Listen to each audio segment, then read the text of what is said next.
dafa am ñoo xam ne suñu amee xaalis dañu jàpp ne en fait ils se croient tout permis.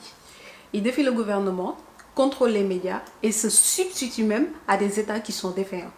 Malheureusement, ces personnes-là sont des espèces qui ne sont pas prêtes de disparaître. Incompétence,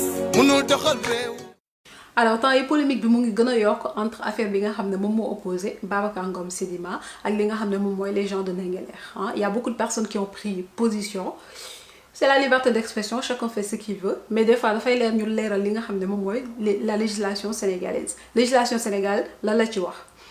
Alors ce qui se passe c'est que il y a deux régimes fonciers au Sénégal, le régime de l'immatriculation et le régime du domaine national. Régime mu immatriculation su ko déggee moom mooy terre yi nga xam ne moom moo nekk en milieu urbain wala bokk en milieu rural te tamit dañ ko immatriculer au nom des particuliers. Particulier moom mooy personne physique comme man ak yéen et personne aussi morale moom mooy société yi. léegi ñoom su fekkee ni dañoo immatriculer topp 10 phases yi nga xam ne moom la immatriculation laaj, dans ce cas ils ont un droit réel. Et ça se manifeste par un droit de propriété. Dañ lay jox benn titre foncier boo xam ne yow tu vas faire valoir tes droits dans un immeuble bâti ou non bâti. D'accord? Léegi nag de ce fait su fekkee da nga am droit de propriété boobu noonu qui se relève on va dire que ni dañ koy prouver par un titre foncier su fekkee ni yow da nga am droit de propriété boobu noonu dans ce cas c'est définitif, le droit de propriété devient définitif et inattaquable. C'est une garantie qui a été instituée par l'article 15 de la Constitution. Léegi su fekkee ni régime domaine national la régime domaine national moom mooy terre yi nga xam ne moom moo nekk aussi en milieu urbain wala bokk en milieu rural te yoo xam ne kenn immatriculé ko parce que immatriculation ce sera au nom des particuliers su fekkee nag tey yooyu noonu kenn immatriculé cela relève directement du domaine national, c'est-à-dire que cela revient à l'État. Et c'est ce qui se passe au Sénégal en ce moment. Le secteur informel est beaucoup plus fort que le secteur formel parce que 95%, tenez-vous bien, 95% des terres au Sénégal appartiennent au domaine national et relèvent du domaine national, donc à l'État. 5% seulement sont immatriculés. Ci pays boo xam ne peut-être aussi que ni yokk na tuuti, mais je pense pas que ni mu yokk à tel point que ni parce que sinon doo dégg scandale foncier yi nii yëpp ñu nekk di dégg. 5% seulement des particuliers ont été immatriculés, enfin relève du régime de l'immatriculation, ce qui est quand même scandaleux. Et c'était la raison pour laquelle en 2012 ñu créé woon benn commission nationale de réforme foncière boo xam ne dafa waroon prononcé wu en décembre 2015 concernant tous ces problèmes là, ce qui n'a pas été fait. Donc on ose dire que ni tous ces documents là sont en souffrance dans les tiroirs. Il est temps que nag ngeen génnee ko te tamit régler ces problèmes là une bonne fois pour toutes. Alors pour revenir juste sur le domaine national, il faut savoir que ni la loi sur le domaine national pose problème dans la mesure où en fait État au Sénégal prévoit ci biir loi boobu noonu li nga xam ne moom mooy transmissibilité, cessibilité ou bien aliénabilité des terres. Transmissibilité moom mooy transmettre, cessibilité moom mooy céder par exemple, tu peux faire des dons, enfin aliénabilité moom mooy tu peux vendre. Les conséquences boobu noonu nga xam ne moom la loi sénégalaise établir sans pour autant prévoir loolu noonu moom mooy ñi nga xam ne dañoo am ndono ci seeni terre. Ils se retrouvent en fait comme ne plus être propriétaires de façon juridique. C'est-à-dire que ni ñoom dañuy continuer état may na leen droit pour ñu continuer di exploiter terre yooyu noonu mais moomuñu ko parce que amuñu ay titre juridique ci terre yooyu noonu. léegi loolu noonu dafa am ay enfin dafa am plutôt origine bi moom mooy avant ñu ñuy imposer plutôt le droit des colons. Parce que moom la ñu nekk di suivre nii en ce moment, il y avait ce qu'on appelait le droit coutumier. Droit coutumier boobu noonu comment c'était régi, c'est-à-dire que au Sénégal ay lamaan ñoom ñoo nekkoon di pas transmettre mais plutôt ñoom ñoo nekkoon di distribuer terre yi nga xam ne moom moo nekkoon ci dëkk bi par rapport à une commune dafa am ay lamaan yoo xam ne dafa nekk te il le distribue de façon équitable. léegi ku nekk yow da ngay am sa lopin de terre. De ce fait si yow par exemple soo deewee say doom ñoom ñooy doonu say maamaati maam moom moo xew ak gens yi nga xam ne ñoom ñoo nekk Ndingler, d'accord, ñoom ci droit coutumier boobu noonu lañ nekk ba tey saa yow lopin de terre boobu noonu de toute façon sama moom moo ko moom donc forcément dala koy transmettre de génération en génération. léegi état lu mu def moom mooy dafa supprimer droit coutumier boobu noonu pour remplacer ko ak réforme 1964 moom dafa substitué wu au lamaan c'est-à-dire que ni dafa supprimer lamaan yi pour moom mu mën na nekk ci place u lamaan yi sauf que man ce que j'ai cru comprendre c'est que ni l'État n'a pas pris les dispositions nécessaires et aussi les mesures d'accompagnement nécessaires pour que scandale foncier yi yëpp mën a am parce que lan su fekkoon ni jël na position par rapport ak droit coutumier wala boog su fekkee ne dañ ko imposer droit du colon wala boog moom ci boppam moom moo décidé imiter droit du colon te tamit supprimer droit coutumier bi nga xam ne ñun moom la ñu xam même si c'est dans le secteur informel il faut savoir que la vérité n'a jamais été blanche et elles ne sont pas du tout blanches d'accord ñu ngi imiter d'accord sauf que ni su fekkee ne dañoo supprimer droit coutumier boobu noonu alors que ni amul benn mesure d'accompagnement loolu moom moo indi tey scandale yi nga xam ne loolu la ñu nekk ñu dégg parce que munoo dem ci milieu surtout rural yi bëgg leen imposer loo xam ne ñoom xamuñu ko faut savoir aussi que ni la majorité ci Sénégal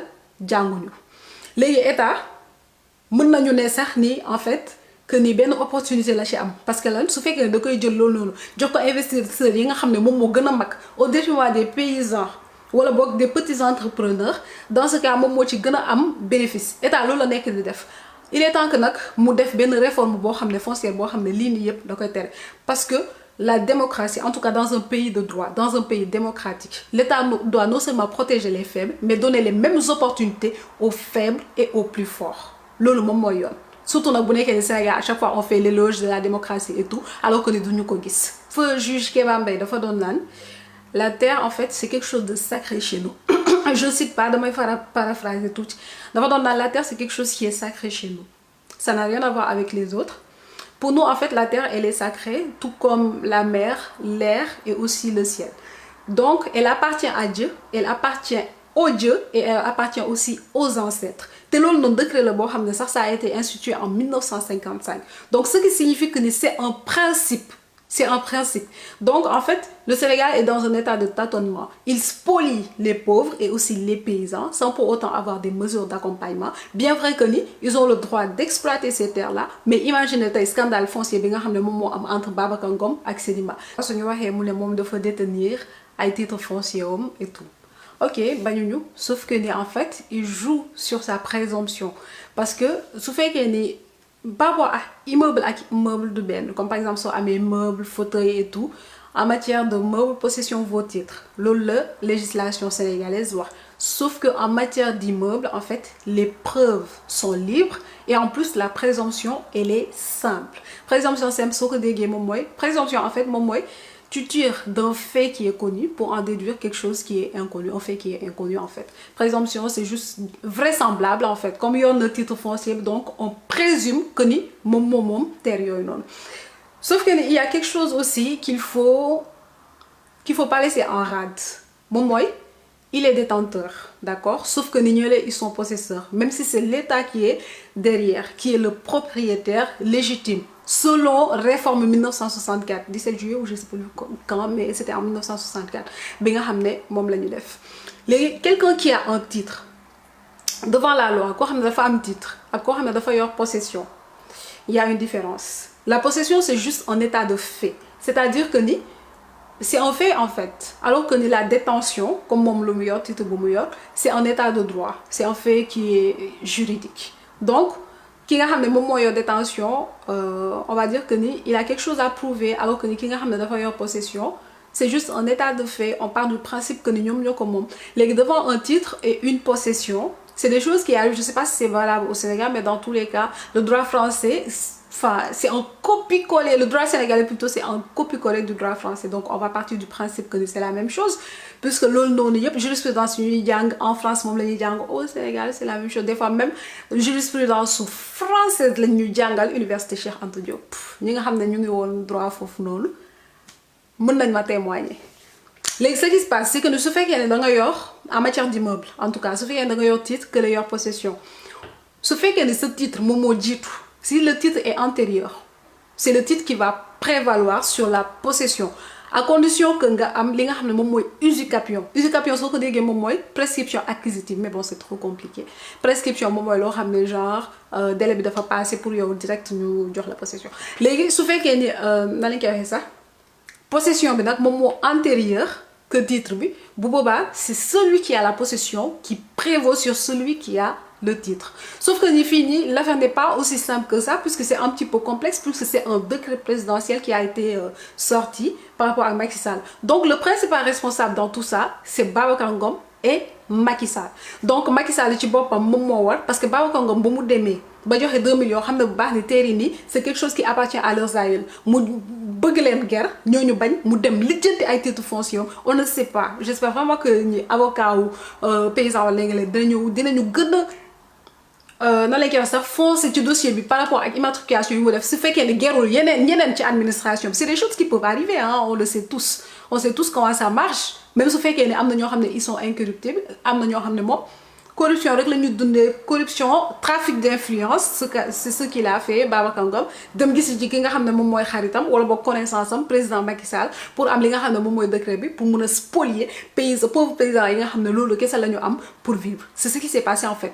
Donc c'est à l'État de prendre maintenant ses responsabilités, quitte à ce que mu dédommager Babacar Ngom par rapport ak li nga xam ne moom mooy teeru paysan yooyu noonu. Te en plus qui ressort les réformes qui devaient être faites par rapport à toutes ces situations là sur le plan foncier. Parce que am na benn instant tamit su fekkee ne da nga dindi dara teg dara, comme par exemple les colons nous ont imposé un droit, ils nous ont imposé la façon dont nous devons étudier à l'école, ils nous imposent tous. Sauf que les SABINI, c'est un pays qui est indépendant entre guillemets. Sauf que dans le droit coutumier, que tu es incapable de faire une réforme de façon générale pour que tu aies la jeunesse ne va pas se laisser faire. Continuez à signer la pétition s'il vous plaît. Ñi nga xam ne defaguñ ko, ñi nga xam ne def nañ ko, mën nañu partager pétition bi. À 10 000 signatures, on va saisir le ministre des collectivités locales et de l'aménagement du territoire pour qu'il règle une bonne fois pour toutes problème bi nga xam ne moom la ñu am Sénégal. Parce que scandale foncier yi bëri na te boo le système on peut pas opprimer les pauvres pour augmenter la richesse des personnes qu'on considère comme étant fortes juste parce que c'est des milliardaires. Légui, ce sont des milliardaires plutôt. Légui, ce qu'il faut faire, c'est que on va envoyer une lettre à, comment ça s'appelle déjà? À 10 000 signatures, j'ai dit. On va envoyer une lettre au ministre des collectivités locales. On va aussi envoyer une lettre à Babacar Ngom Sidima ainsi qu'à sa fille qui se trouve être la DG à la tête de cette entreprise. On va lui envoyer une lettre.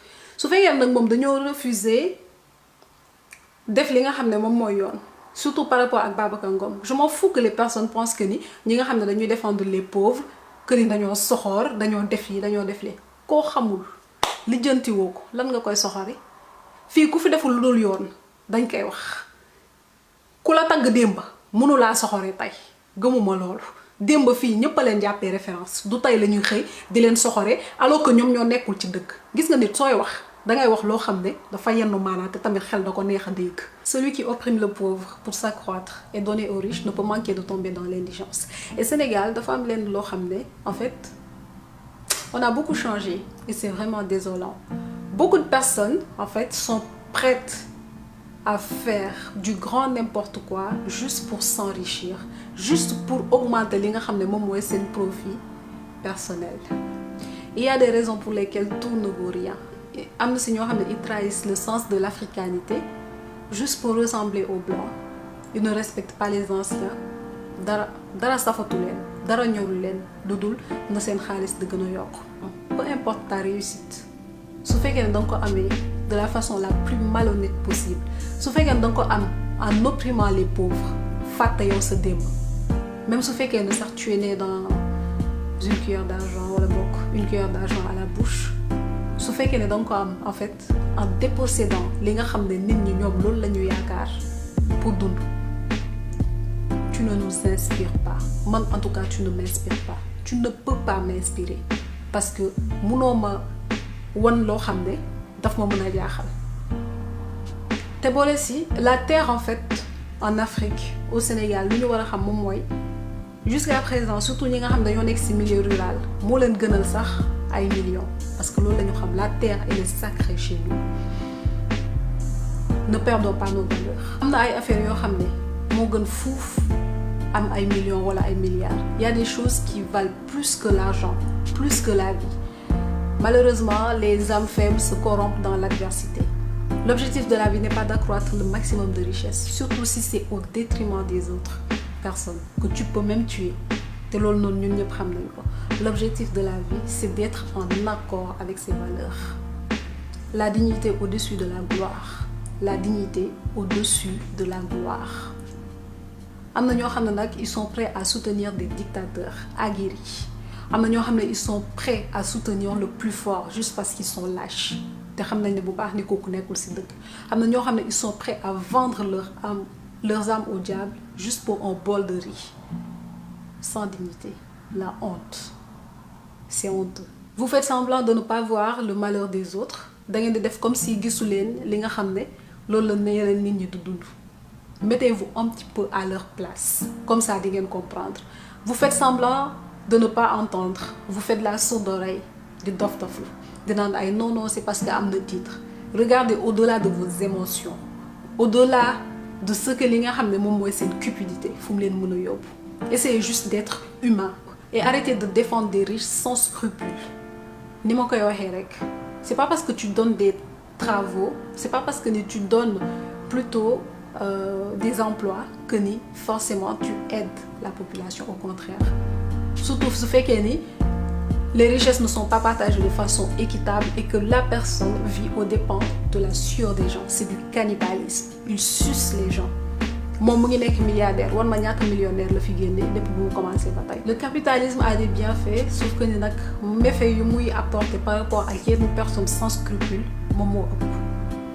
Et c'est le cas. D'espèce.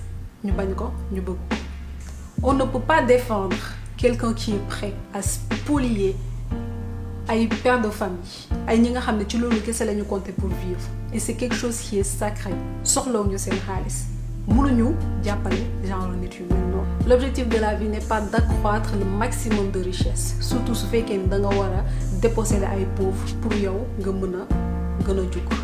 L'objectif de la vie, c'est de vivre en accord avec ses valeurs. C'est de ne pas trahir l'éducation que t'a donnée tes ancêtres et en particulier ton père. Yalla nañu yalla def ay adultes yoo xam ne dañuy xalaat balaa di wax. Yalla nañu yalla jàppale de telle sorte que suñu intelligence dañ koy utiliser à bon escient. Yalla nañu yalla musal ci faral ci koo xam ne dafa nekk di tooñ et surtout nag pare pour def lépp pour toroxal doomu aadama. Maa ngi jaajëfal ñëpp.